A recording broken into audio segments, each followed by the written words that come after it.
Look at this merch. Isn't it great? Don't you agree that my goods are first rate? Wouldn't you think I'm the girl? The girl who has everything. I've got premium Blu-rays aplenty. I've got coasters and stickers galore. You want 4 factions? I've got 90. But who cares? No big deal. I want more. Character pins, red dragonins, flashy depictions of Grindelwald and Sigmund Mortimer Deborah.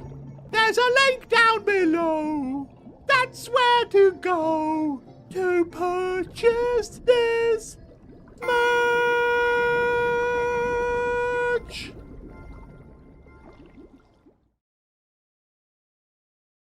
Well, the ad, I wasn't paying attention, and the ad ran out faster than what I was looking. So, hey, a little bit of blank screen, and then it's us. Hey, everybody, welcome to RPG Help Desk once again.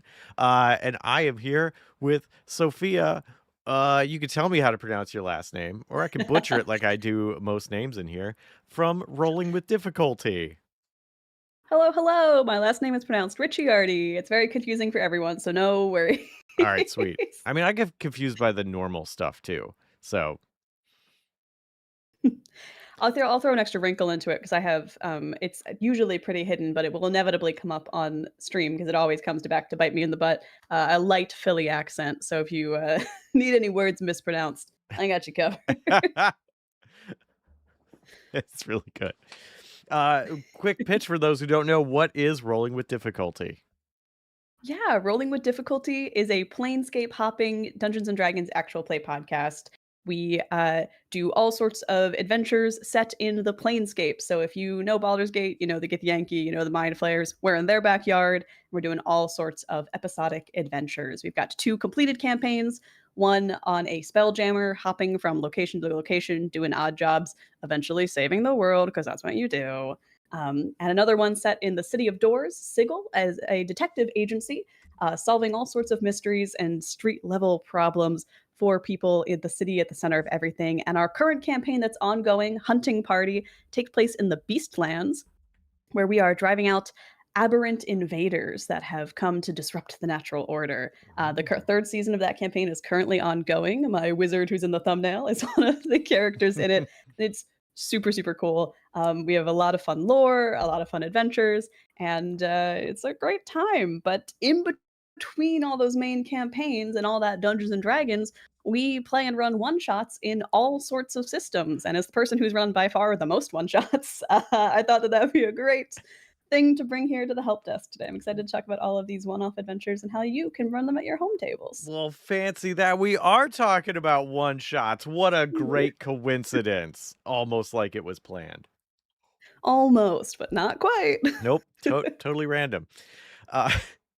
Yeah, so we had mentioned, we were talking before, you had mentioned doing as a topic doing one-shots, which I love because I think one-shots are incredibly useful in multiple like ways to get, possibly to start a campaign, to get people onboarded onto the hobby, to try a new system. Like there's so many reasons you could run a one-shot, and they have a very specific way to get run that is different from like a campaign or even like something that's over a few days.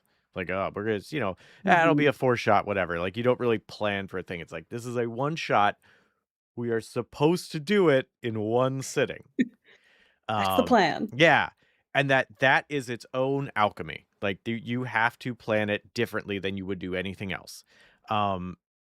So that's what we're going to talk about. So anybody who has questions about one-shots, there's been a few so far, please let us hear them. We'll get to them. What do you think makes a good one-shot? Like, just in a summary, like, what do you do? Yeah, with a one shot, you have to consider what is going to be able to be communicated to my players, or, what is my GM going to communicate to me in a single session, 2 to 4 hours, however long you play your game. And at its core, I think what makes a good one shot is like a clear concept or genre. you have to know immediately what it is you want to accomplish in that session. It's got to be very focused. So having a clear idea of, I want to do a comedic heist. That's going to be a good one shot. You've got a straightforward idea, you know what you want to accomplish, and you can easily tell your players what to expect. So good one shot, it kind of all comes down to a good concept. Mm. That is true. I feel like a very clear, understandable concept, which I think is one of those things about one shot versus campaign that needs to be different. Where like campaign you Mhm. want like, oh yeah, we're gonna start like very Brindlewood Bay, where it's like, yeah, we're starting as just a bunch of old ladies in a book club, and then this otherworldly cult plot is coming undone. It's like, no, don't do all of the, which actually Brindlewood Bay is a good one shot scenario, but like that idea of like these something that would be shown over time is like, no, you need Mhm. everything straightforward from the go. And like if there's a twist, it is a slight twist because you only have so much time. You can't build up the momentum for a big, oh, turns out the BBEG was actually this NPC who you've grown to love. It's like they've only known that NPC for 2 hours. It's not going to be that big of a twist. Like, or maybe you're just the best DM ever for making NPCs that people care about. In which case, good for you. But for the rest of us plebs, that's not going to work. Yeah, twists are really hard in one shots, right? Because, Yes. like you said, you don't have time to build them up. So if you are going to do a twist, it kind of has to be a play on your concept. And then that just comes down to, again, you need a really strong concept that at least you're Mm-hmm. telling your players you're doing.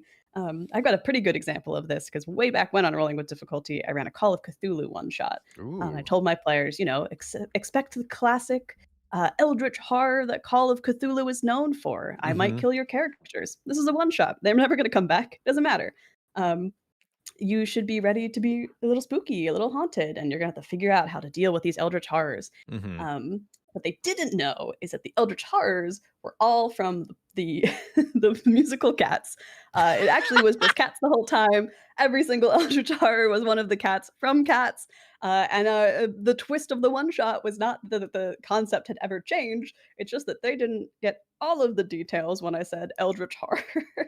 And so it was the only time I think I've ever been able to pull off a true twist in a one shot, because it took them about 2 hours to realize that it had been cats the whole time. I think we got to, I want to say, magical Mr. Mistopheles before it finally became like, it really clicked that some Wow. of those lines were from the book of poems that inspired the musical. That's really good. Also, Cats 2019 is Eldritch Horror, so like you're It still is, on yeah. brand. For legal reasons, it's based off of T.S. Eliot's book of, Old Boston's Book of Practical Cats, Mm-hmm. but Yeah, it's a little bit Cat 2019, right? yeah. I think to your point of like a strong concept, I think is also very important for the players because you Mhm. want to make something that fits in the world itself. Um, Exactly.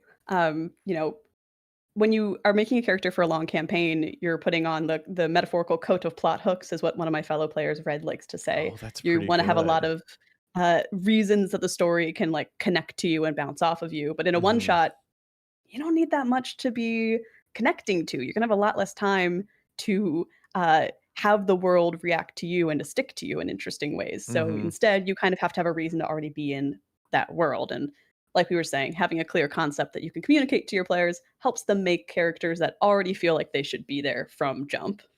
Yes. Uh, which is a actually a really good question. We have someone submitted that I Ooh. want to get to, but we have a few other things I want to get to first. And also Evan uh wanted asked, do you often make new characters for every one shot? I think referring to the one shots that you all run at Rolling with Difficulty. Ooh. Yeah, we do typically make new characters for one shots. I think maybe once or twice we've done episodes that are one shot side adventures for our main campaigns, and we'll use like the animal companions that we already have or Mm, existing characters. But overwhelmingly, we like to bring new characters to these one shots because typically we're trying out a new system. And when you're trying a new system, I find personally it can often be very helpful to also try and create a character from scratch. So sometimes they're characters we've used in other games, maybe home games, but typically they're completely new guys. that's cool. It's also really helpful in like I guess from a player standpoint of being able to kind of understand a system and approach it from a different angle than you have your previous system, where it's like, and also resetting expectations. If you're like, I played a wizard with a very big hat in my last game, I want to play a wizard with a big hat, and then like you find out, okay, well, wizards don't work the same, but really what I wanted was access to these things, and that's not how the game works. Yeah, I've definitely learned that lesson the hard way. We played Draw Steel for a one shot recently, which similar to D&D is doing heroic fantasy, and I am a chronic bard player. I love playing bards, and Draw Steel has the troubadour, which feels like flavor-wise it should be the equivalent. So I went into it hoping to do my skill monkey support thing, buff my allies, help rolls go in their favor.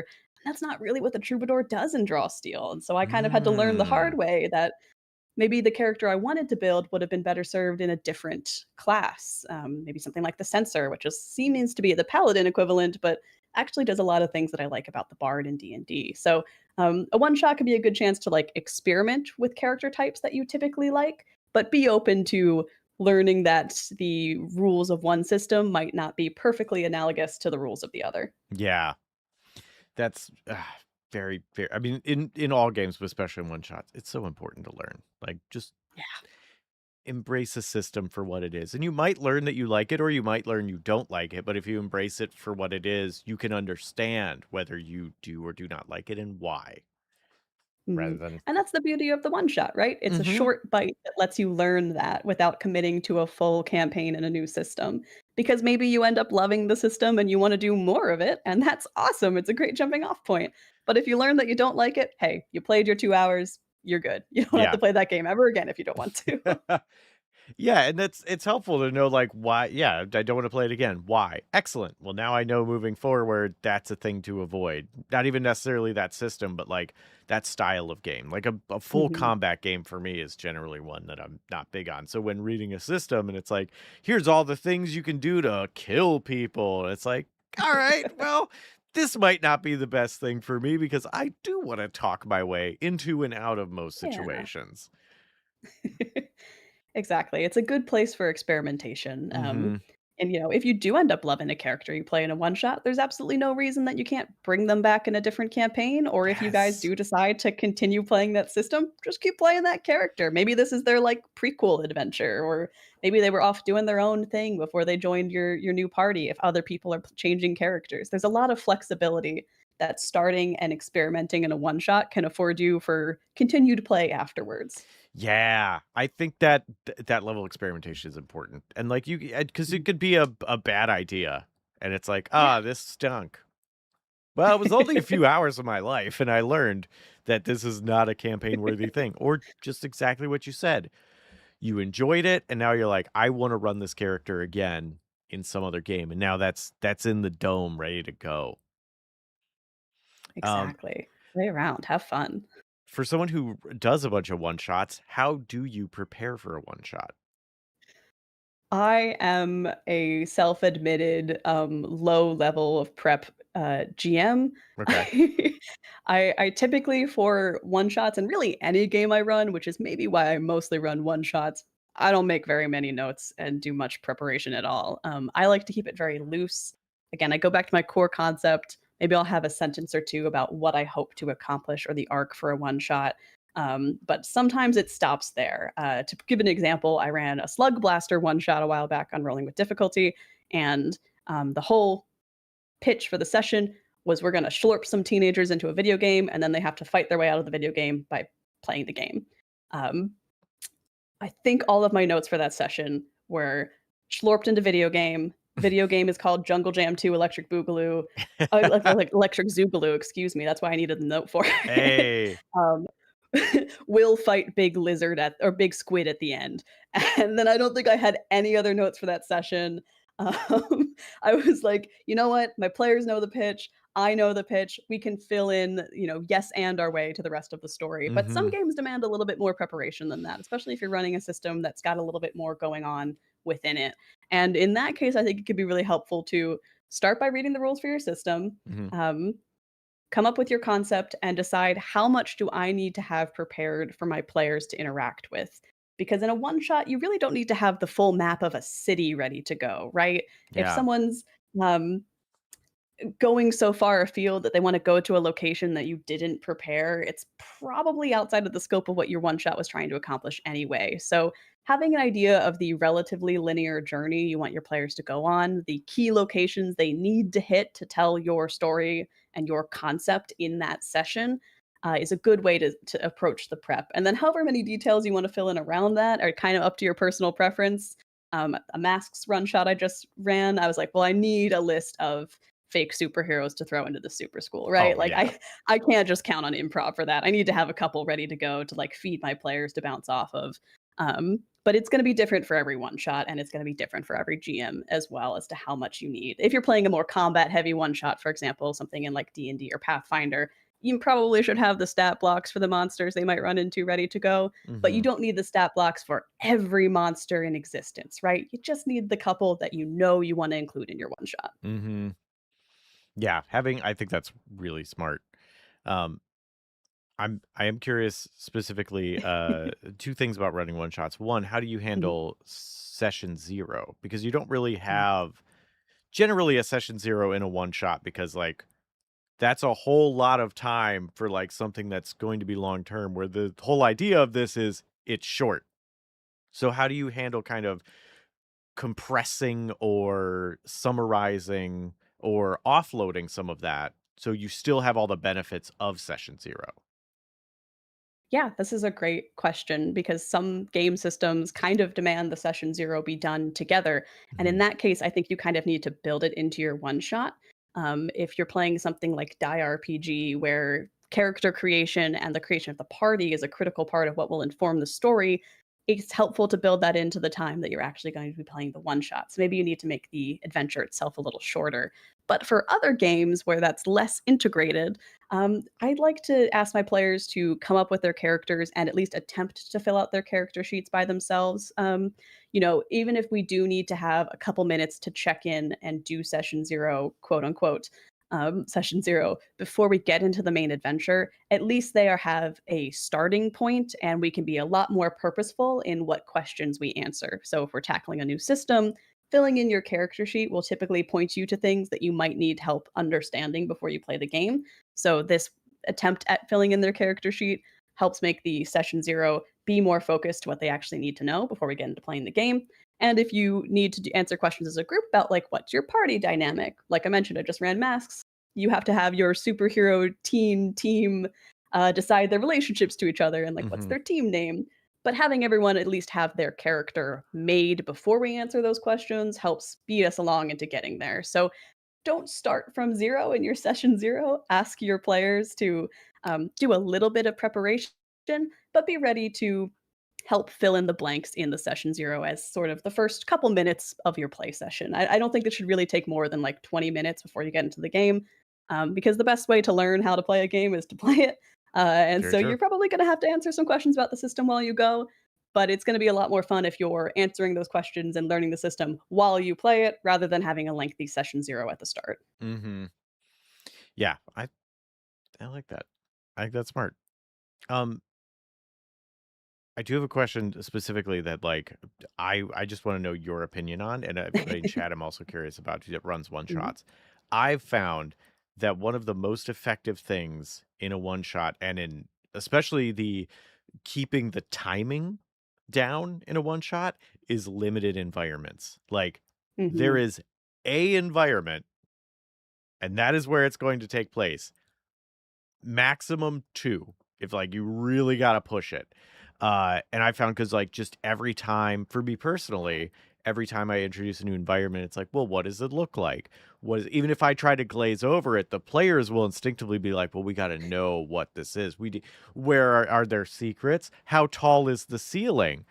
Do the walls have screws or nails holding them together?" Like, there's a lot of Is questions the that door locked, and can it I open the door? And it's like, Yeah. the door's not important. What's behind it is not important. Right. Like you're in a saloon. I need you to be in the saloon. It'd be like, but there could be a back room where cool things are happening. It's like, no. So limiting that I have found to be one of the most useful things is not necessarily closed room, but just this is where the adventure is, and like set forward. Um, do you have a similar experience from that? Do you think that's totally wrong? Do you have a different really good pointer for people? I think that that is a great way to approach it, especially if you think of it as like, what is the setting for this one shot? Because anything outside of what the setting of your one shot is unimportant. I don't care what's happening in Baldur's Gate. We're in Waterdeep for this one. Hmm. Like focus in on one zone, and it helps to make the adventure flow along. I found like useful spin on that is if I know the setting is, for example, a superhero school, give my players opportunities to explore Hmm. within very specific parameters. So if I know you're in a superhero school, I might say, what kind of class do you think your super teen is in right now? Because it asks them to think within the context of the setting that they've been given. And that kind of directs the attention away from, the gate that leaves campus and out into the city where I don't have anything planned for them and there's no reason to go there. So directing your players' attention to the nice, lovely area that you've laid out so beautifully for them to play around in, the nice sandbox with all of its good toys that you want them to explore in the one shot, is good to keep that focused. Yeah. The cheat too for that is like having 3 other rooms set up, and it's like, "Oh, I wander east." And it's like, "Oh, you go to this prepared room. Oh, that's definitely what was at the end of you give them free direction to go wherever they want, but wherever they wind up is going to be one of a few set destinations. You're like, "Of course, that was Exactly. the lab, and this experiment, it just happens to be going wrong at this exact moment." Oh, no, who'd have thought? I thought, the GM, I Yeah, planned all of this. this was intricately Uh designed. Yeah, I think there's a bit of a stigma in the TTRPG community about being, railroaded. People don't wanna be, like, on the Mhm. rails. You gotta kill that instinct because in one shots, you are on the rails. There isn't latitude in this adventure. You're not gonna be going off on a side hustle for a session and then coming back around, 2 weeks later when you guys pick up the dice the next time, like, "We wanna play this one adventure. Mhm. We've all kind of agreed to get on the train. We're not going off the tracks after this." Yeah, and I feel like one of the things with railroading, that makes it feel so bad is the loss of agency. That, like, Mm. I wanted to do this and the DM said no, and it's like, "Oh, okay." Where it's like versus corralling, where you say you want Yeah, to do this thing and you go, "Sure," and then it leads to an outcome you have planned for or that you have a exactly. contingency for. Yeah, it's more of a flow chart than a railroad, really, if Yeah. this, then this, but all of the little arrows are gonna point to the same conclusion point. Mhm. And, like, sometimes you can kinda, "Oh, okay, well, I wasn't expecting that, and I think this could work, so I'll adjust my plan and add a new little thing." It's like, "Oh, sure, this person who I didn't have planned, but the players liked before is in the lab. Perfect." And that's the stakes of why they need to intervene with this, you know? Yeah, your players are always gonna get really attached to one NPC, there's no way to prevent that, it will happen, and you just put that NPC in more places. Yeah. They don't have to have a super good reason to be there. If the players like them, keep including them. Yeah.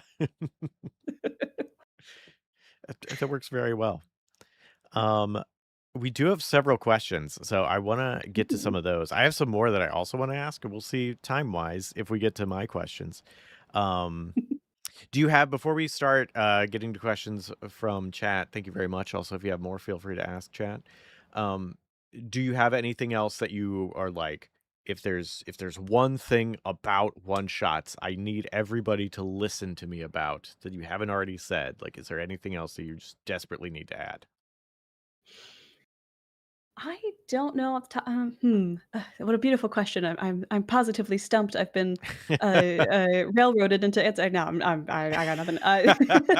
Uh, one shots are a great way to try out a lot of new systems and also to bring new players to the game. I think I come down very pro one shot and also pro one shot as a way to get your friends to play TTRPGs with you. Mhm. I'm happy to go into more detail on that, but generally, like, I'm gonna be pro one shot in this conversation. I'm here to convince you that you should play even more one shots. You should play them all the time. You should. One shots are great. I They're beautiful.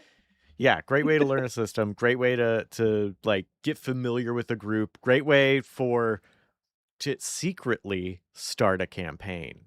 because some people don't want to Yeah. commit to, a multi-month campaign, multi-year campaign, but you just say, come on over on Thursday to play a one shot. And then if things go well, hey, oh, you wanna play a different game next week? Oh, you wanna play? Hey, I got another idea. We could just use the same characters. That's fine. I just have Yeah. another adventure, and then that way we don't have to spend time making characters.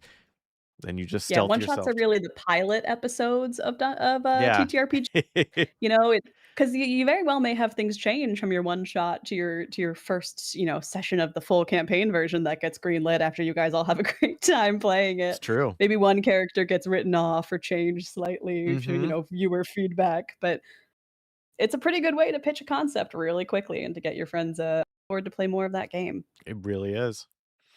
Uh, Sylvia also saying one shots can be used as small side missions if you need Yeah. more than one plan for full game. Yeah, absolutely. They're really, really useful as a little like, oh, here's an aside. Here's the thing. I really like I one of the like one shots I wanted to do that I haven't done yet for like a main campaign is like a dream sequence in which everybody is Ooh. like in someone else's dream and they have to play themselves but in another system and they have to like kind of Mm. make themselves but they're going to be different because things don't work the way they expect them to, and maybe a small amount of randomization of what they get to do or like what class they are, or depending on the system how that works.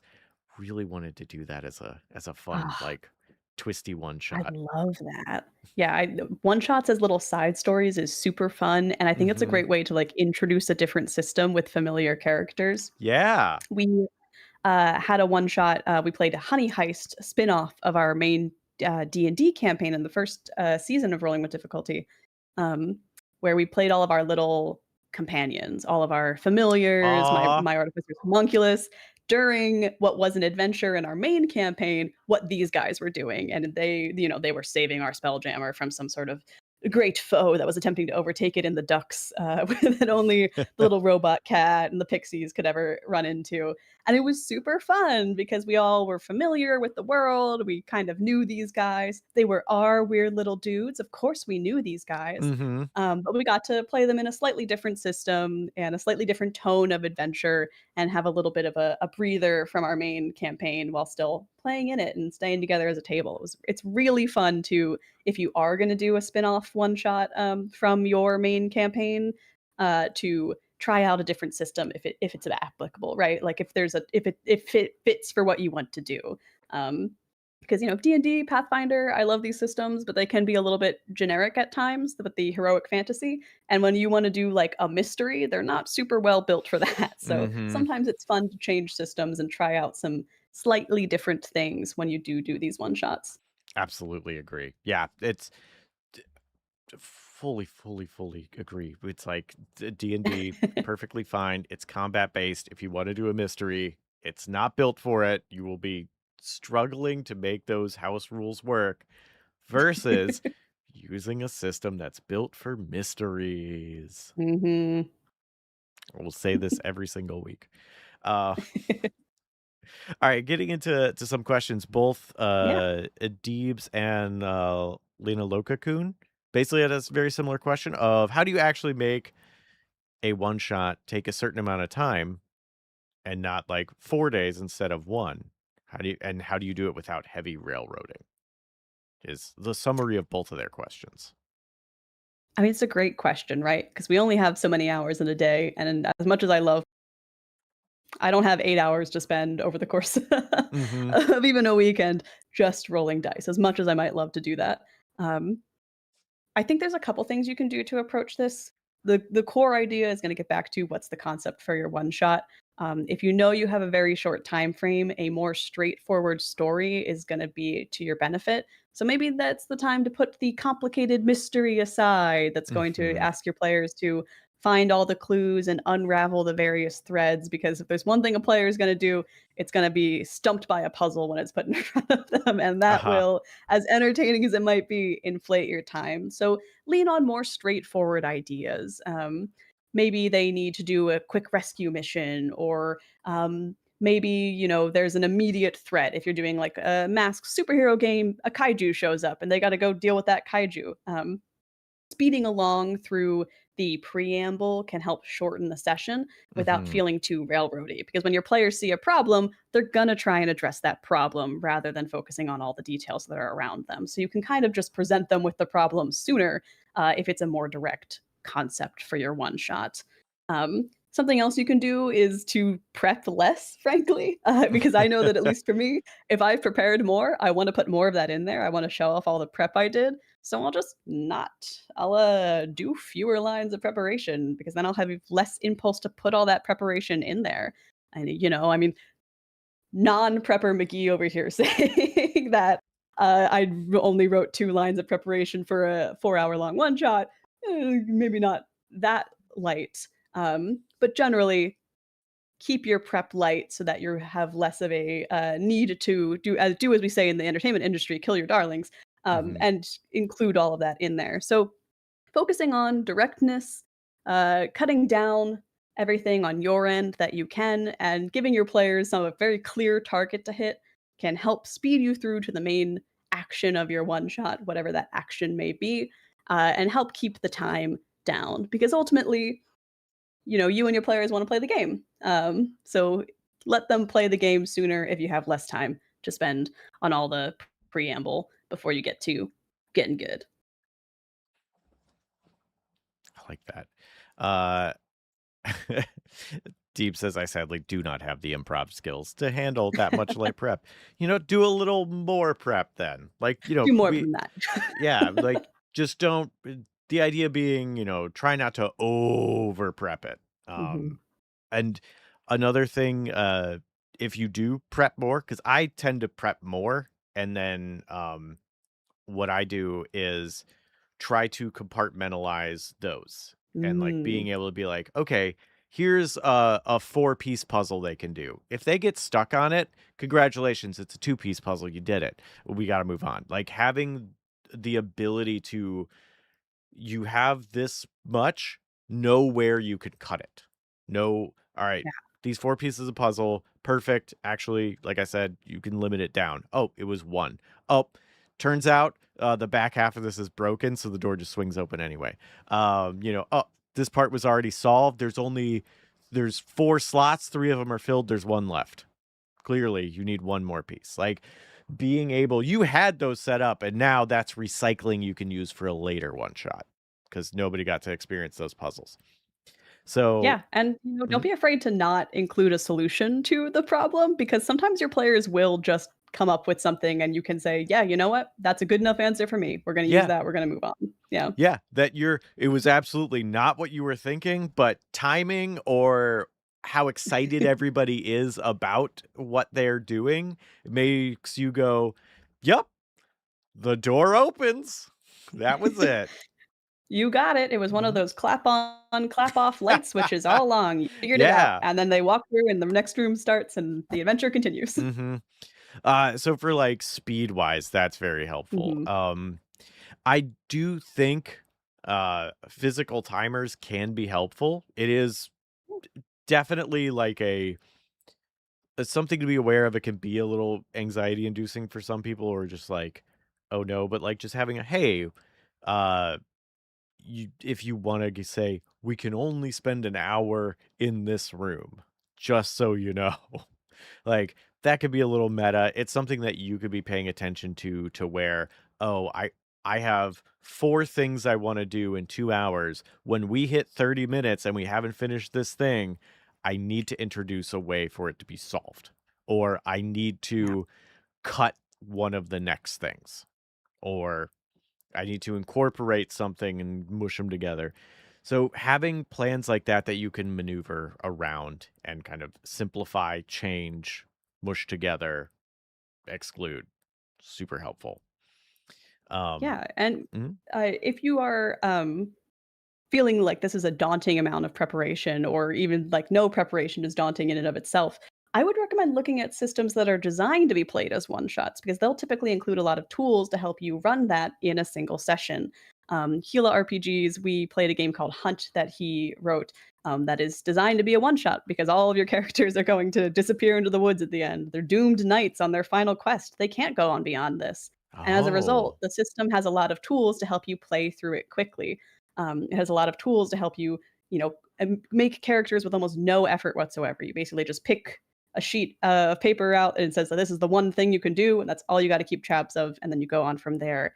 Um, there's lots of systems on like itch and at a lot of conventions you'll see one oneers basically, Mm-hmm. things like lasers and feelings that are rules light, that are easy to pick up and play, and as a result relatively easy to prepare for because they'll typically give you tools to run them very quickly. Mm-hmm.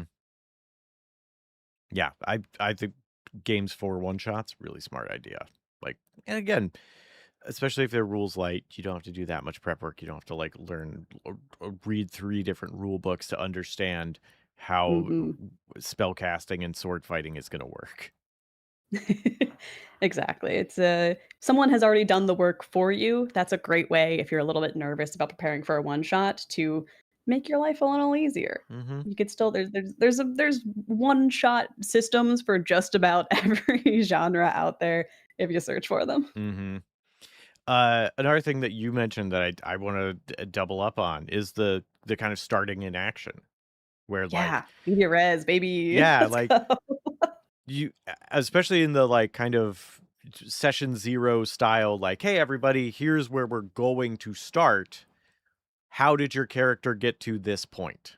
Like, and it can be very easy if it's like, oh, we're all a superhero team, so we got Mhm. called in, like whatever that may be. But yeah, having that be like, look, this, even telling them this is where we are starting, we're not preambling in it, it's not a, oh, and here's how you got to the situation. You can message how you got in the situation on Discord and we can read it.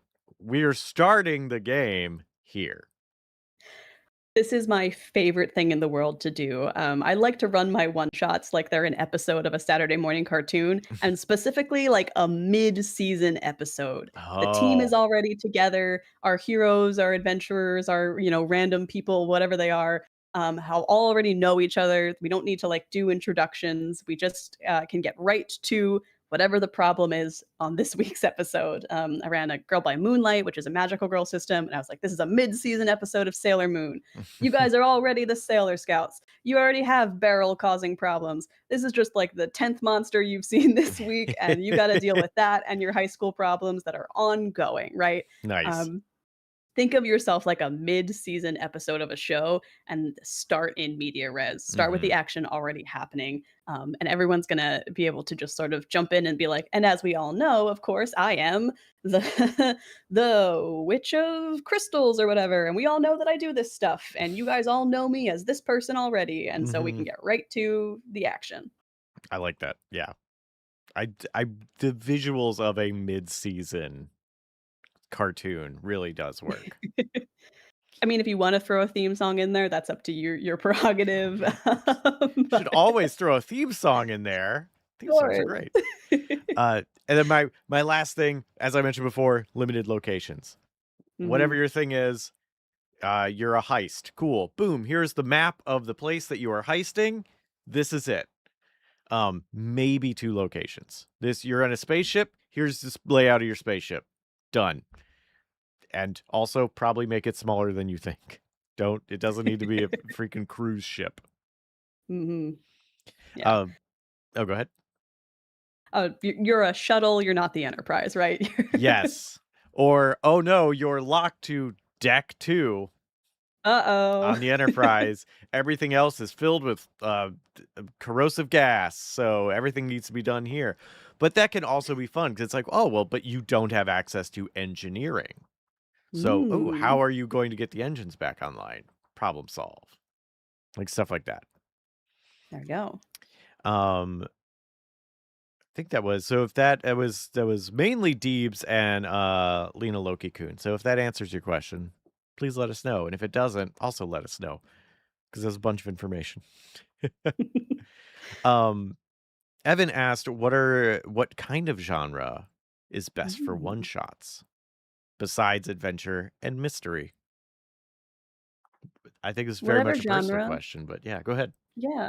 Whatever genre you most want to run in that moment. Yes. The thing that's going to make the one shot fun is that you actually want to play it. So if you aren't an adventure or mystery fan, but you love a good rom com, run a rom-com one shot. There's systems for like social games that could be good for that.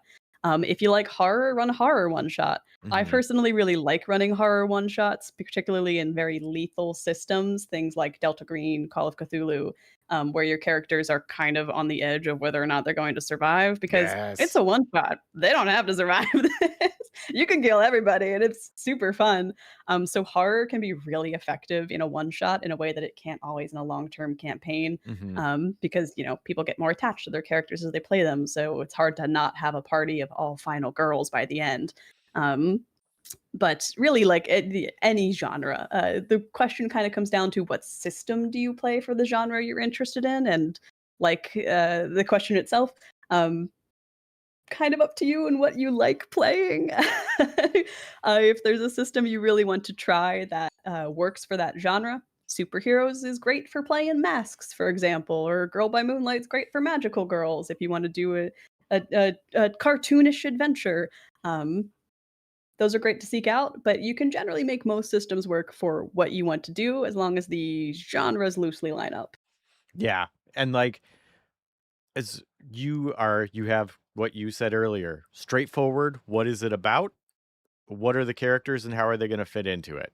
And then, Hmm. yeah, I personally don't think there is a best. A lot of people throwing out romantasy, dating shows, yeah, like all sorts of things you can do, like that will absolutely work. I also love running horror one shots. Like I think they are, Super and fun. playing, yeah, like it's so fun to be able to, especially be like, oh, I built this person and I am not I hope they live, but like, or like I want them to go out in a really cool way.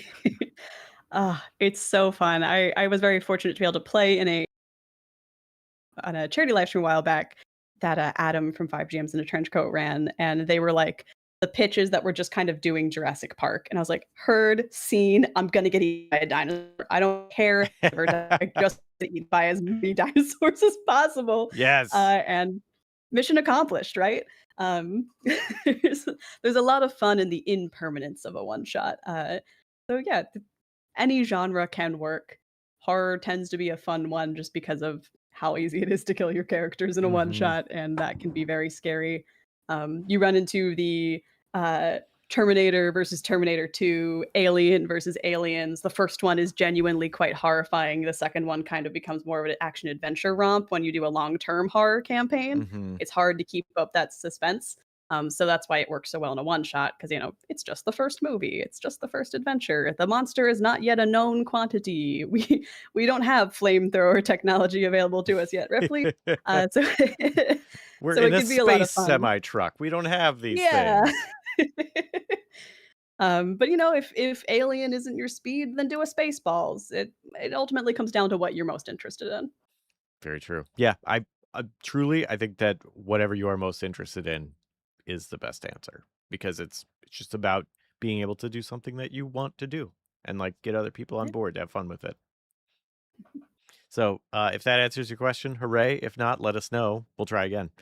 Um, Sir John Arbuckle asked, because we had, I think this is a really good one because you had mentioned, and we were both like, yeah, start in media res. Great idea. Mhm. And John Arbuckle asks, what's the best way to start a one shot?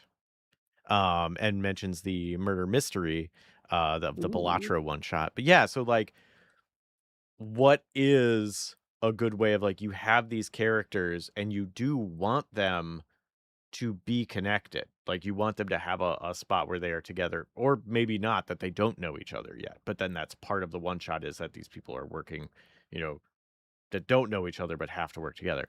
What do you think are the key ingredients of regardless of how you like of starting in media res, how you get these characters to be together or to work together? Yeah. This is a great question, right? Because how do you start something? It's the hardest part.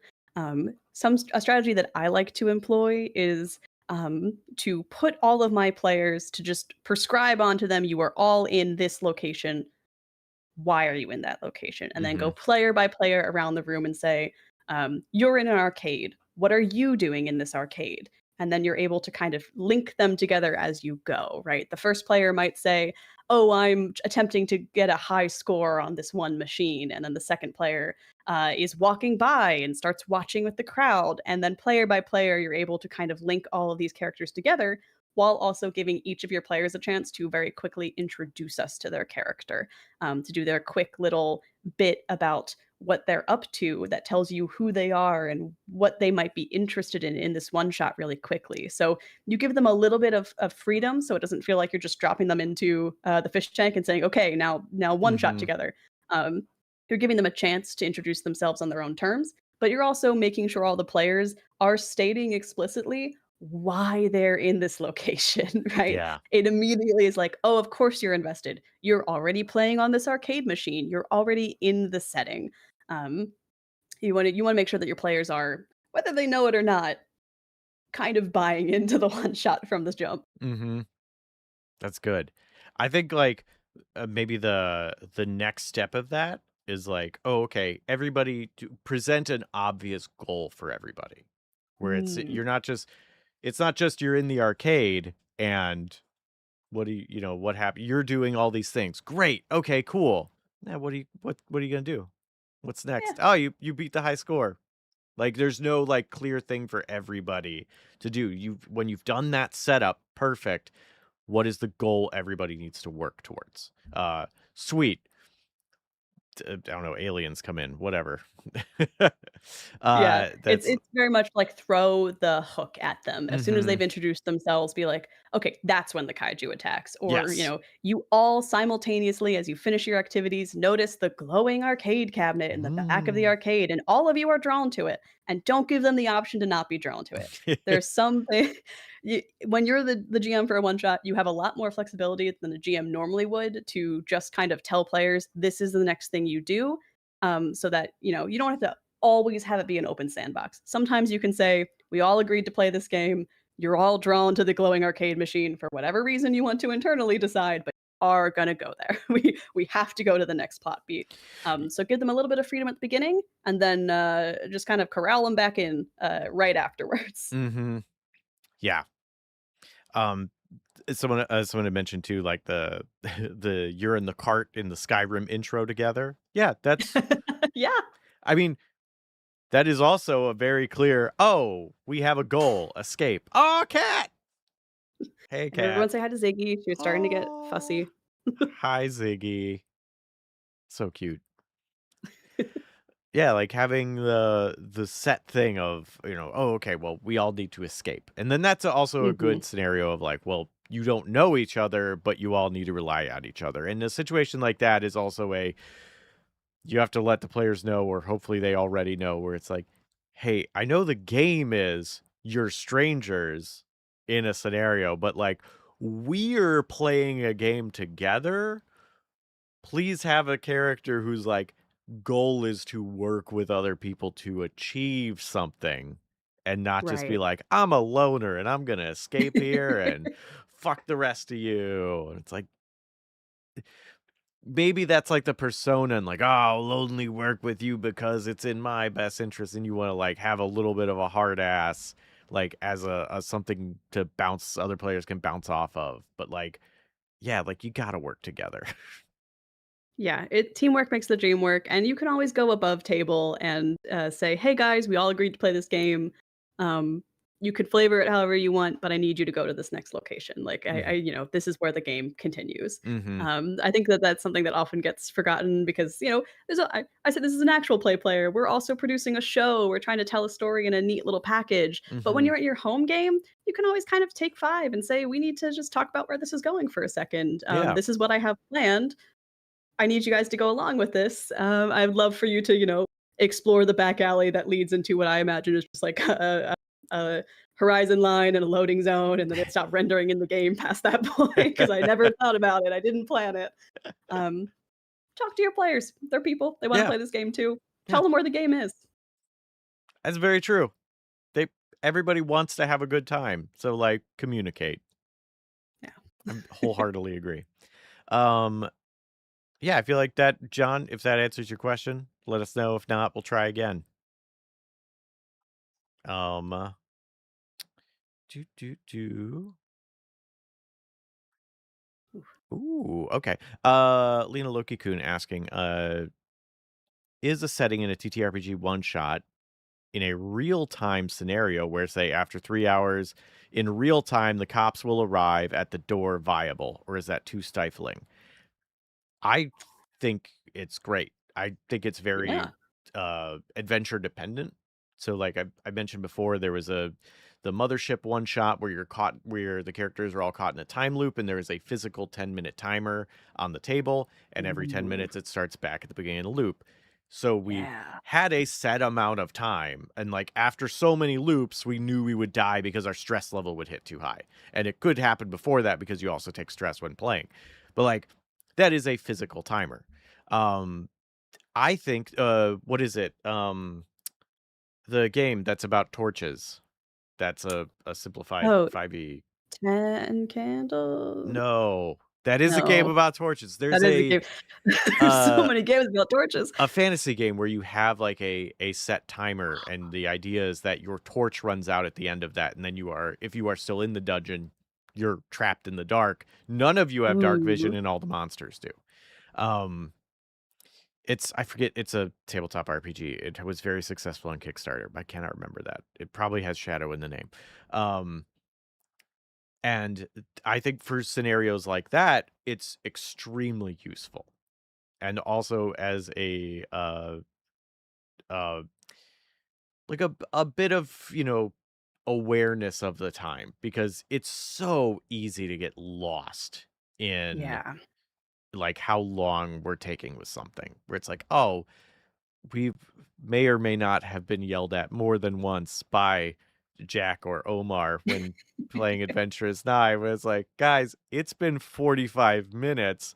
You need to stop pitching plans and move forward with something." And we're like, oh, I guess we do. You're right. Like, it's Yeah. when you're having fun, it's so easy to get lost in that. So I do think, I don't think it's applicable for every scenario, but I do think it is not too stifling for scenarios that are specifically built around that. Yeah, I 100% agree. I really don't have much to add there because I think you said it perfectly. Oh, It okay. sounds like it's a great idea, and if you need to move on, sometimes you need to move sessions along, and having a secret little timer that your players don't know about could be a really fun way to be like, "I know when the kaiju is going to attack." I don't know why I'm Mhm. talking about kaiju attack so much, but I know when the kaiju is going to attack because I've decided it will be 2 hours from now, and you guys can, mess around as much as you want before then, but then the other shoe's going. Mhm. It could be a really useful tool in certain situations. Yeah, for sure. Yeah, and I mean, whether it's a secret thing or a known thing. And then Yeah. also, like, it can be tension because, like, it gives them an amount of time of like, "Oh, we're gonna spend more time on this," knowing that when we get to the end, we'll be out of time and we have to, like, go with something really quick, but it's worth it, we think. Can be a fun thing that they have to play with. Absolutely. It's that the joy of an experimental one shot is that you can kind of play around with the style of play a Mhm. lot more than you can in a main campaign. 'Cause it can get frustrating in a main campaign if you suddenly introduce a new mechanic like a timer to your players. But in a one Mhm. shot, you can be like, hey, this is how we're going to play this specific adventure. And this timer is an element of it that you guys have to contend with. It encourages an experimental play style in a way that can be very fun and approachable, but without too many long-term consequences. Mhm. Alright, Lena Loki-kun, if that answers your question, let us know, and if it doesn't, also let us know, and we'll try again. Yeah. 'Cause this is a really good question. Uh, Ooh. Feeble Curse One had a question of, how do you feel about rolling for stats? Seems like it would be strong for one shots or weak, depending on how you roll. Do you have I personally have opinions, but I want to know, what are your opinions on rolling for stats, especially for one shots? Yeah, I am the kind of person who likes failing a lot. So I typically, when I'm rolling stats, will try to ensure that I have some sort of dump stat, so to speak. I don't want everything to be tens and above. On my D&D Hmm. sheet, I want to have at least one negative modifier. So I might be the wrong person to ask about this, but I think with a one shot, it is fun to roll your stats, right? There's an element of the randomness of these games. where depending on the system you're using, if it's something like a D&D and a Pathfinder where you are rolling stats. I'm so sorry. I need to let the cat out of this room for a second. Ziggy. The cat demands. She's my most frequent and loudest podcast guest. But when you roll your stats, I think there's something fun to that, right? In whatever system you use, if it's roll 4d6, drop the lowest, whatever variant, as standard array, if you just kind of whatever your stat rolling methodology is, I think it can still be fun to do it. But I think that you should also, as a GM, be aware that this is a one shot. And if your player is like, oh, I'm worried I'm too underpowered or I'm worried I'm too overpowered, allow them to make some manual adjustments. I think you can fudge it a little bit if someone's like, oh, I really wanted to play a rogue in this, but my dexterity, I rolled terribly.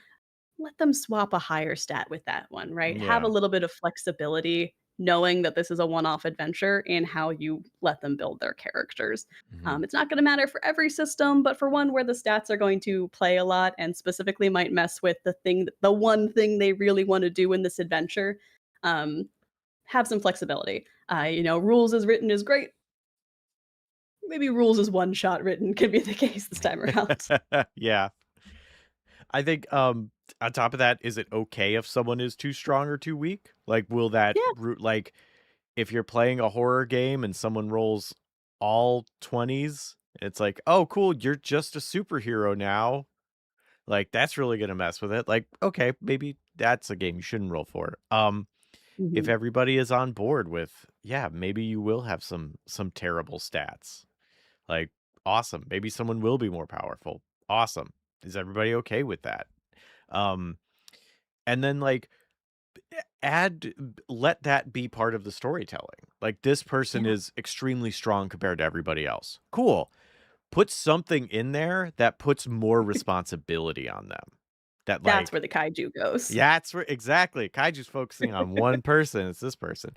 Or like, the kaiju comes out and everybody looks to that person like, Yeah. this, we're not dealing with this. Like, we I can't. think what this kind of gets at is like let your players specialize. In a one shot, not only do you have a specific story you want to tell, you have a specific concept, but your players are going to have a very specific idea of what interests them about that concept. To go Mm-hmm. back to me with the Jurassic Park game, I knew I wanted to get eaten by a dinosaur. So I wrote an asshole who stole eggs and was really bad at getting away from dinosaurs, right? I statted myself out so that I'm like, really good at stealing dinosaur eggs, really bad at running away from dinosaurs. However, the stats lined up for that. Your players probably have something similar. If you're doing fantasy adventure, someone really wants to be a very good archer. Make sure that their stats are high dexterity. They're playing a ranger, whatever it Mm-hmm. is. Like, help them build the thing it is that they want to do. Because as long as they can do the thing they want to do, it probably doesn't matter too much how robust the rest of their sheet looks. This is not just a one Yes. short adventure. It's a one chance for you to try out this one kind of character, right? Mm-hmm. So help them focus on what it is that they actually want to accomplish and make sure the stats back up them accomplishing that, even if it doesn't help them in all the other elements of the one shot. Yeah, I totally agree. I think unless your one shot is everybody rolls everything randomly and then you're a wizard with 8 intelligence and that's the game is haha, your rolls were Yeah. awful and that's just you gotta deal with it, then okay, Chaos sure. reigns, the dice are God. Yeah. That's between you and your table. Yeah, But outside of that one specific example, help your players play what they want to. Because I think absolutely everyone will agree have a with that. lot more fun with the one shot if they're doing the thing that they want to do, even if Mhm. the thing is get eaten by a dinosaur. Hey, Yeah. I got eaten by a dinosaur. Mission accomplished. That was a great one shot as far as I'm concerned. Heck yeah. And like again, because you want them to have fun, because you Yeah, want them to either play a campaign or play another one shot. exactly. So if you let them have Pander a fun, little. yeah, oh, surprise, and then you tricked them and they're having a good time. People curse one. If that answers your question, let us know. And if not, let us know and we'll try again. But I do see solid advice, so I think That was indeed answered. Go us. Excellent. Look at us go. Brandy Shakes wanted to know what are the most useful what are the most useful play aids you've found? Examples, maps, quick reference cards, character portraits, etc. This is a great question. Mhm. It's a lot of the same ones that you use in your typical campaigns, but in particular, for things like character portraits, well, something I like to do is I'll send all my players the same pick crew, so they can all kind of work from the same character creator base. Because you Mm. can often find one for like the genre that you're interested in. If you want to do Mhm. superheroes, maybe there's a superhero one. If you want to do heroic fantasy, find a Lord of the Rings one and be like, make a Lord of the Rings pick crew. You can do similar things with like I used to play a lot of dress up games when I was a kid before Flash died. So you can always send them like a dress Yes. up game link and be like, make your character in this, and then we'll all have a little reference for it. Oh, that's so Uh, good. I love yeah, that. was it? I think Doll Divine. I used to go on a lot as a kid. I don't know if it's still around, but they'll have here's an X-Men dress up game, or Mhm. here's a Lord of the Rings one, and then you can have them make their characters in that. Um, and as for like maps and quick reference cards, the easiest thing you can do is pick a relatively easy system. I like to, for one shots, lean on systems that do a lot of theater of the mind. Mhm. Things like Curl by Moonlight, Slug Blaster, Masks. They don't really have maps. It's all about how you describe the scene. So that takes a little bit of the preparation away from you, the game master, because you guys are all able to kind of imagine the setting together and you don't need to keep track of specific numbers of distance and things like that.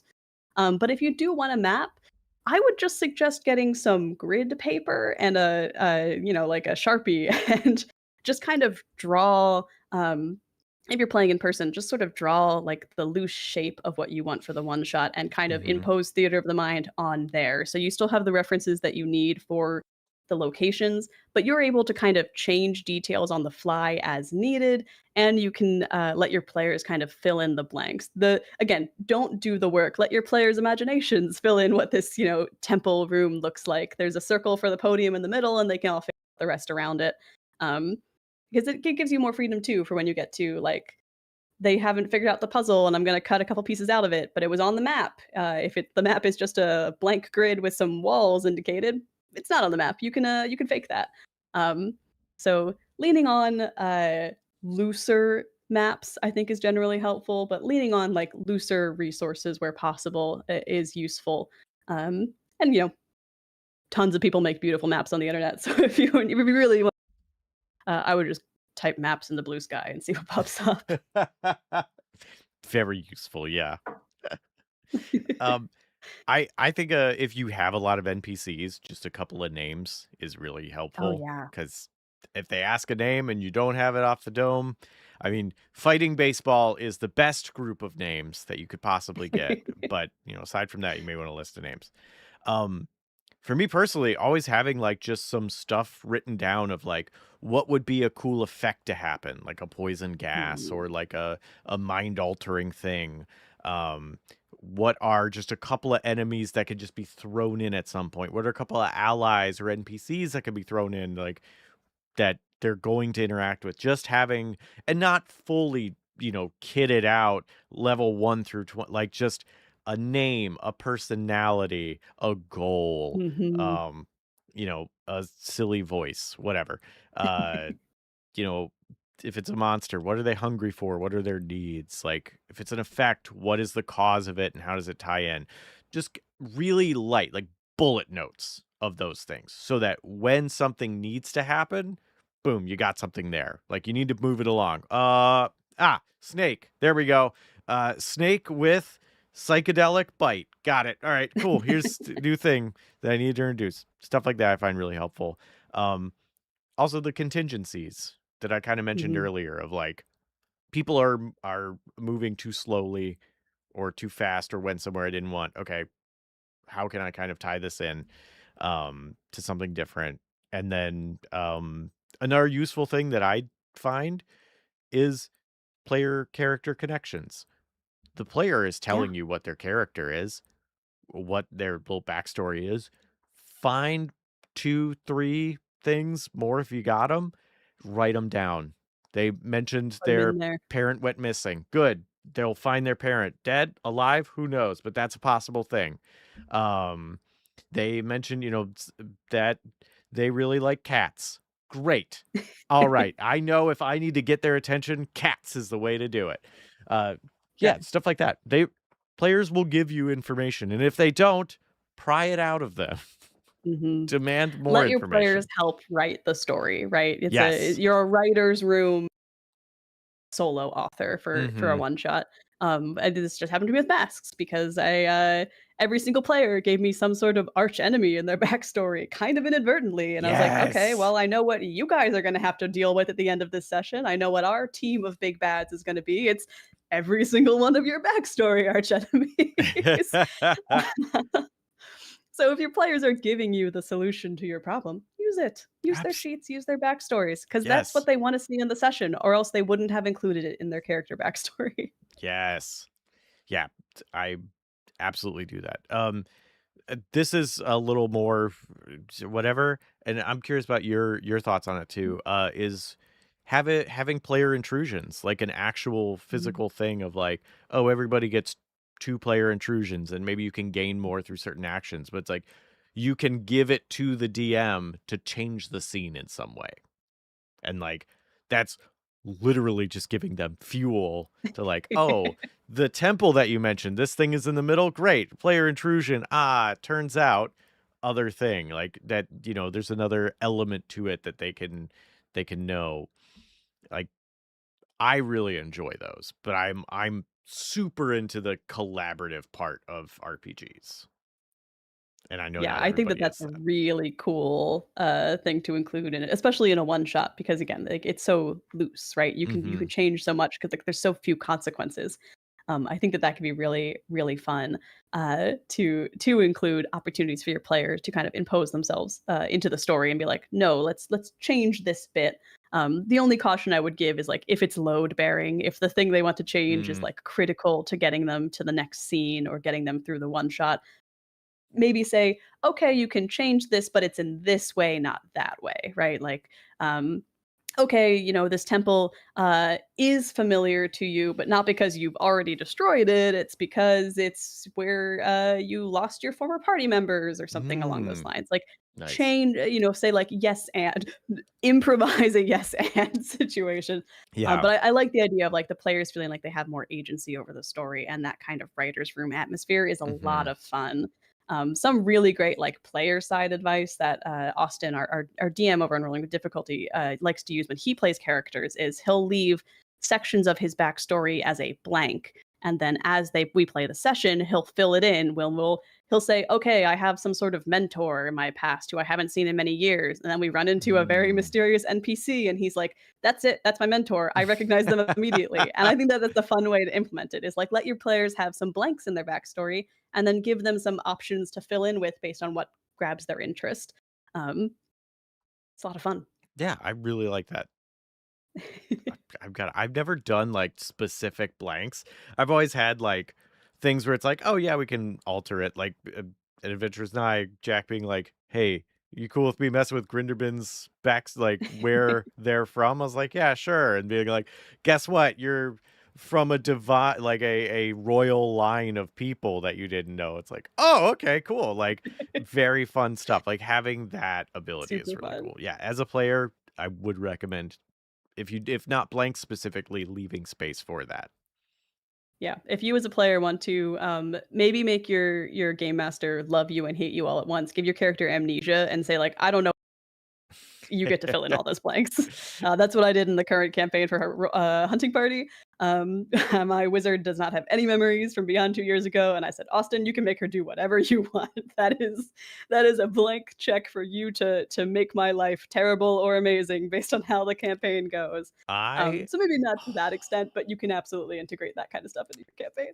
I oh man, I want to run a character like that. I haven't yet. And So my fun.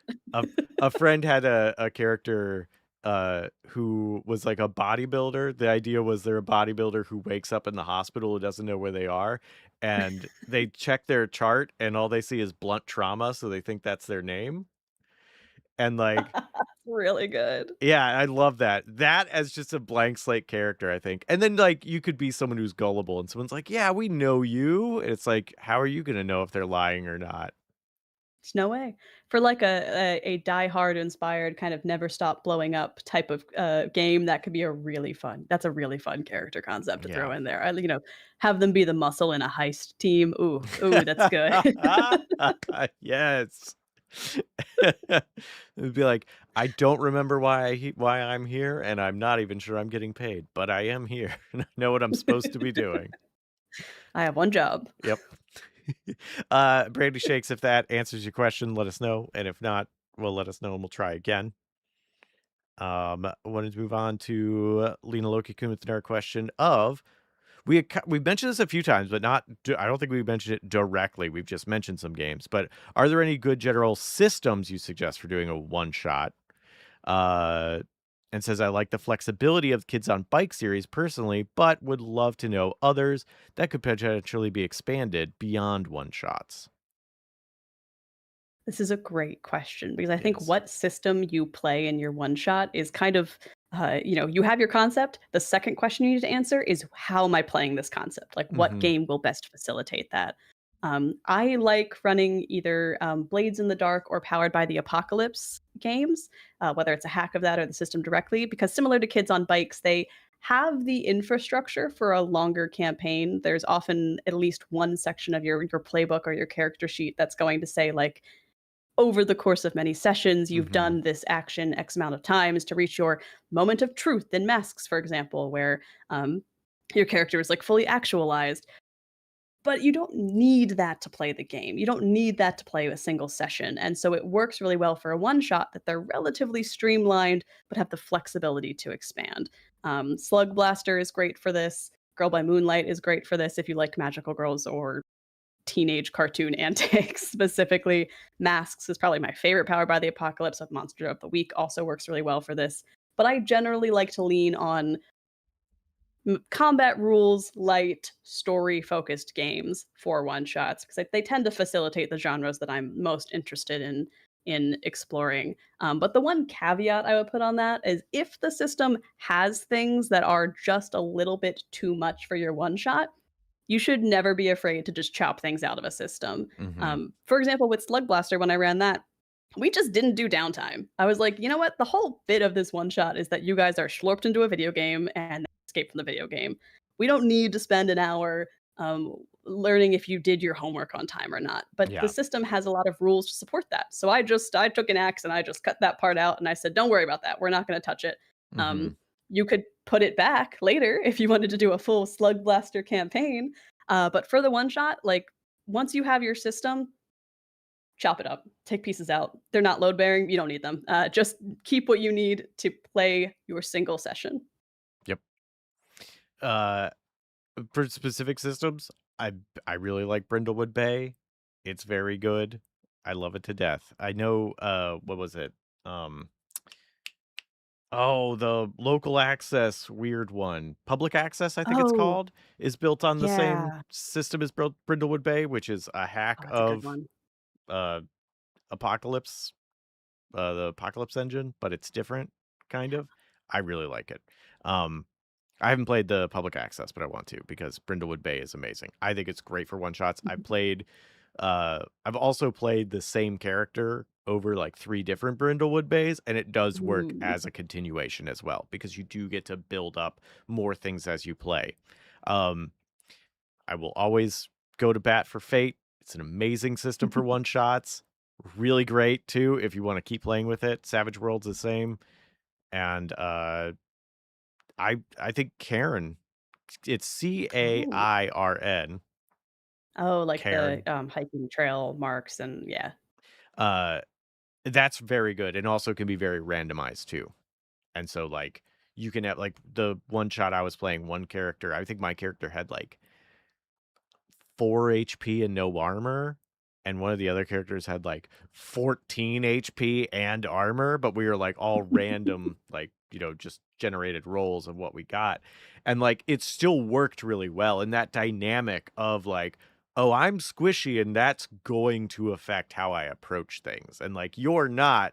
And Yeah. again, that sort of responsibility of like, you're in a position a lot of other people are not in. Like, really good. Yeah. I thought that was really good for one shots. Also, Mothership, very good. Oh, It I mean, also you can got be it. used to extend beyond. Karen's the same way. Mhm. Because with Karen you can roll and like we actually did play a few more after that and was able to like, oh, get a little more HP. Very helpful. Yeah. Oh, one more system I want to shout out is Yes. Punderworld by the folks over at Twice World Tales. It's all about wordplay. So instead of worrying about rolling dice, it's basically like, can you make puns? You can go on like pun What? runs. And it's because of that, it's a very intuitive, relatively rules light system. So it's very easy to pick that up, play a single session. Your characters all get pulled into the Punder world, right? They're in a in a storybook essentially. It's very Phantom Tollbooth kind of vibes. But once if you leave the Punder world at the end of the session, you can always go back to the Punder world. Just go back to Narnia, get back in there. Um, so it's really easy to pick up for a one shot and then, as mentioned, continue to play it. But yeah, Punder world, I gotta shout them out because that was we played it as a one shot and it was so incredibly fun. That's really cool. I I have it up here now because I that sounds very fun. I love wordplay. Yeah, and because it's so much based on you talking to each other, Mhm. players, and and it's not called game master in the game. I'm blanking on the specific word, pun master adjacent type thing. Um, it's easy to kind of intuitively sense how time is passing. I find that sometimes when I have to do a lot of math in a game, I kind of forget how Mhm. many have gone by since I started Mhm. adding all of my dice together, Yeah. and it takes me a lot less time to think of how long it took me to come up with a pun. Awesome.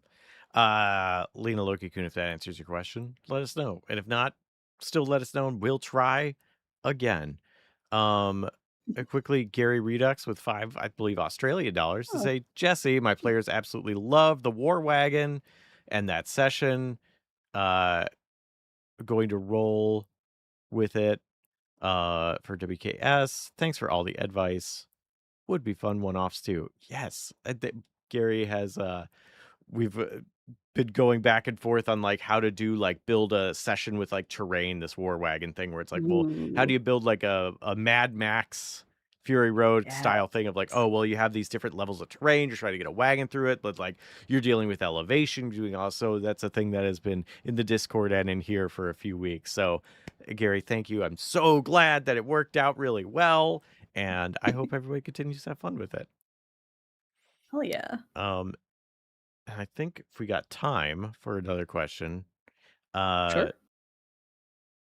that I accidentally deleted, but I know someone posted it in here. Oh no. Come back question that I accidentally deleted. Where have Oh, you there we gone?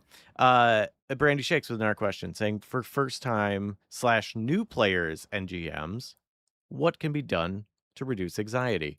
Not specifically about one shots, but I do feel like it's a very good and important question. And Absolutely. spoilers, it's not just for new and first time DMs and players. It sticks with you. Even now, I don't know how many countless one shots and campaigns deep, and it's still a little bit anxiety inducing to have to be the person holding it all. And I think the best thing to keep in mind is that whether you're the GM or a player, you and all your friends have decided to play this game together. You want each other to succeed and have fun. And bearing in mind that, like, it is a game, it's not life or death at the end of the day. You guys can support each other. I think it's always good to try and make yourself comfortable saying, hey, I need a second above table for us to Mhm. talk this out person to person. I think it's very easy to get into the whole of I'm my character, and the character bleed can make it difficult for me to like differentiate person and player. And now I'm getting my character's anxious, so I'm getting anxious. Take a step back, Mhm. go above table for a moment, say, this is how I'm feeling. And your friends who you're playing with should be like, of course, I don't want you to feel genuine anxiety. I want us to have a fun time playing our game. Um, After the session, whether it's a one shot or, one installment in a campaign, I think it's always a good thing to take, 5, 15 minutes, however long you want, and have everyone just talk about how they felt about the session. Separate yourself from your character, separate yourself from the NPCs you've been running and say, oh, I had a really fun time. And I, the human person, am not mad at you, the human person, even if our characters are experiencing strife. take a little step back, take a breath, and talk to each other as people. Because at the end of the day, it's you and your friends. You guys like each other. You're all playing a game. You all want to have fun, and you all might be a little nervous, but you can lean on each other to get around that. Yeah, I totally agree with all that. Um, I also think just for me personally, I always feel it, especially as a DM, because you feel like you've got more writing on you. But like every time I have muscled through it, I have and did it anyway. I was glad I did. I have never Mhm. regretted running a game. I have regretted saying, "Sorry, I'm feeling under the weather, not gonna be able to make it today." I have regretted saying that and then canceling a game because I was nervous. But yeah, like it's worth it. You're there to have a good time. Like you're there to have fun. Everybody's there to have fun. Yeah. Like I can't say relax and have a good time because that's not how it works. But like Yeah, I know we were talking about how much we liked running horror one-shots earlier, so I guess maybe, relaxing and having a good time is the wrong terminology, but, like, you all yeah. want to be enjoying the session, Hmm. whatever that looks like for your session and your table. Yeah. And knowing that other people are also wanting to have fun. Like Yeah. they're they're not looking at you or shouldn't be looking at you to like be the coordinator of all things enjoyable. Like it's a collaborative experience. They want to have fun. They want Mhm. you to have fun. You want them to have fun. Um, I also think another important thing is to relax outside of the game. Like Yeah. make sure you're not your waking hours aren't completely about stressing out over this because that will make you more stressed about when it's time. Yeah, give your brain a break, watch a movie, do a puzzle, whatever it is, Mhm. just step back from the game. I think it could be good too while you're playing the sessions, like build a break in that where a time like take 10 minutes in the Absolutely. middle of it where everyone can, use the bathroom, get some snacks, whatever it is, just to give them a break. So that's not so all encompassing. Because I love a good marathon game session, but biology calls sometimes, and I think it's good to be able to just take a step back and let your brain breathe for a second, Yes. even if it's the middle of the game itself. So, lean on your table for support and also get away from your table sometimes. Take a step back. Get away from Yeah. there. You don't need to roll dice right now.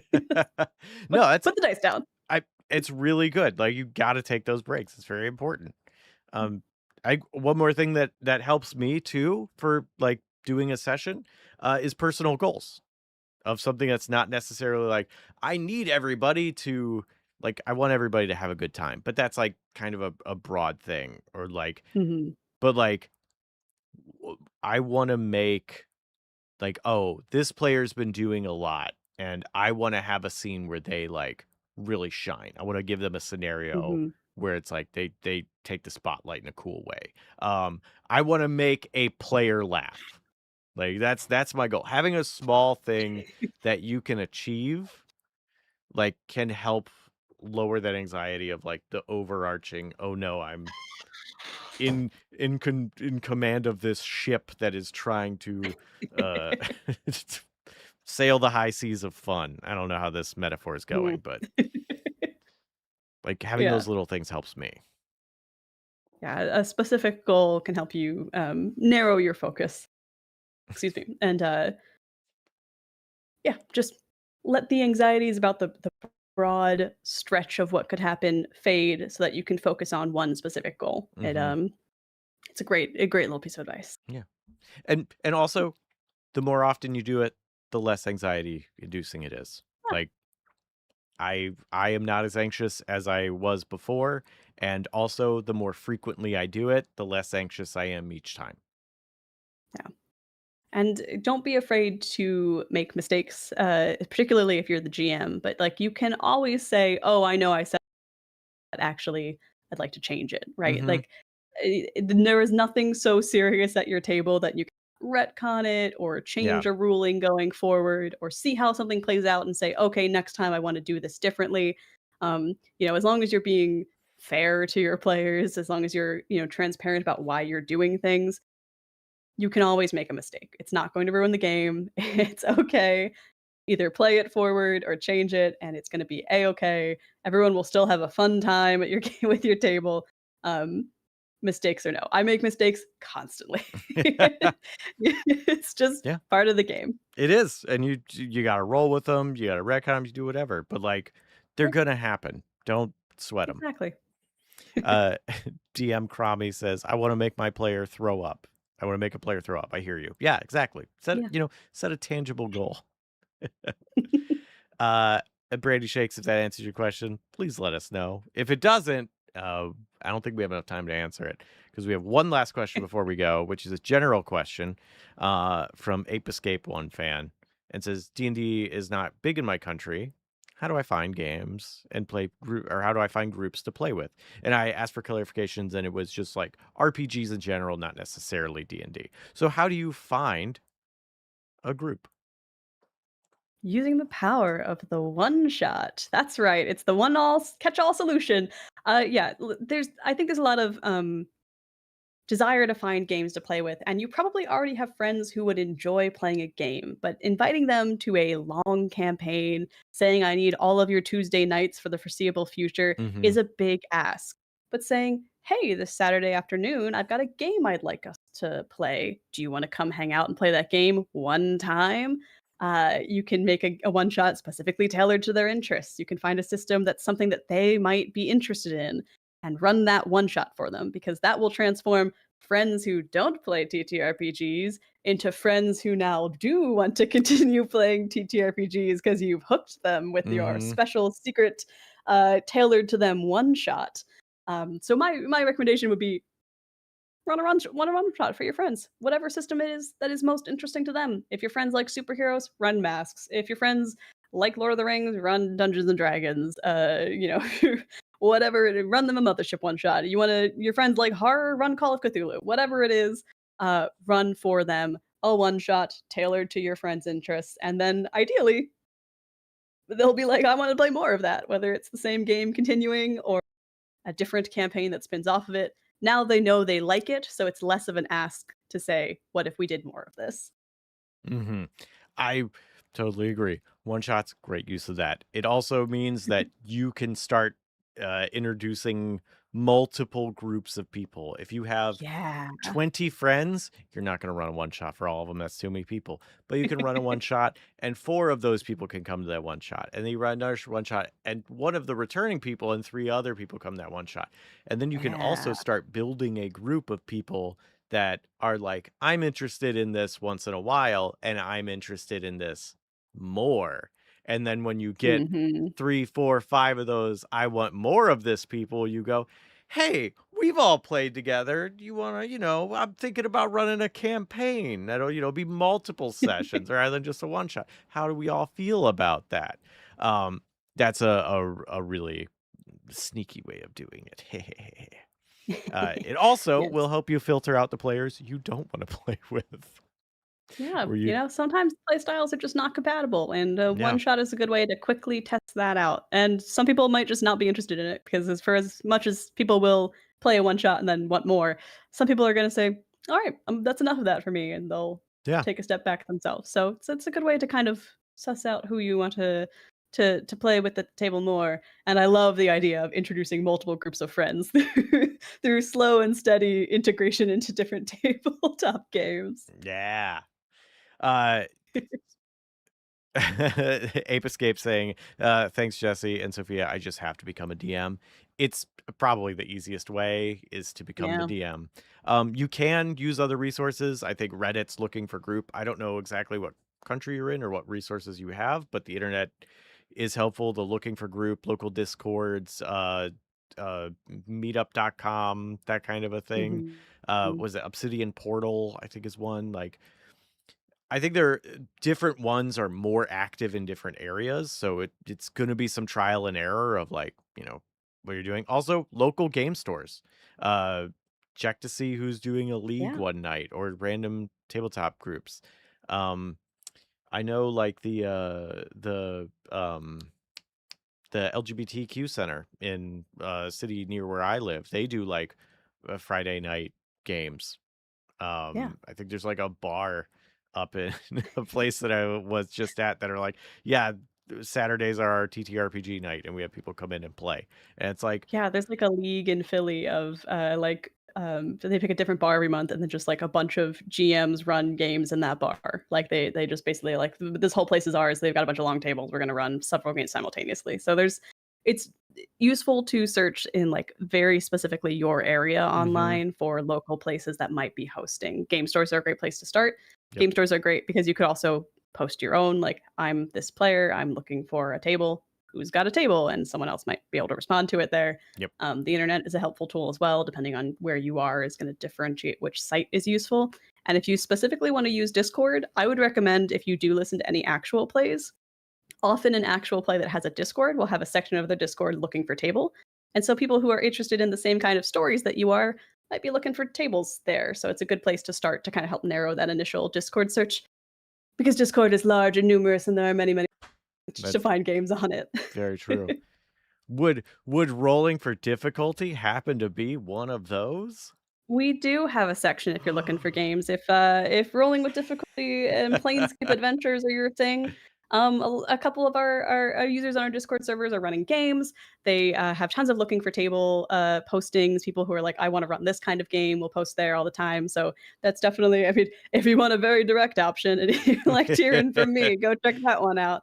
But yeah, lots of actual plays that end up having Discord servers also have looking for table sections within that server. Cool. If that answers your question, please let us know. And yes, to answer your question, become a DM is the easiest way. But there are other options. So hopefully that does answer it. And if not, well, hit me up on Discord because we have to go now. So thank you so much for being here, Sophia. I really appreciate it. This was a great time. You have a lot of great information about one-shots.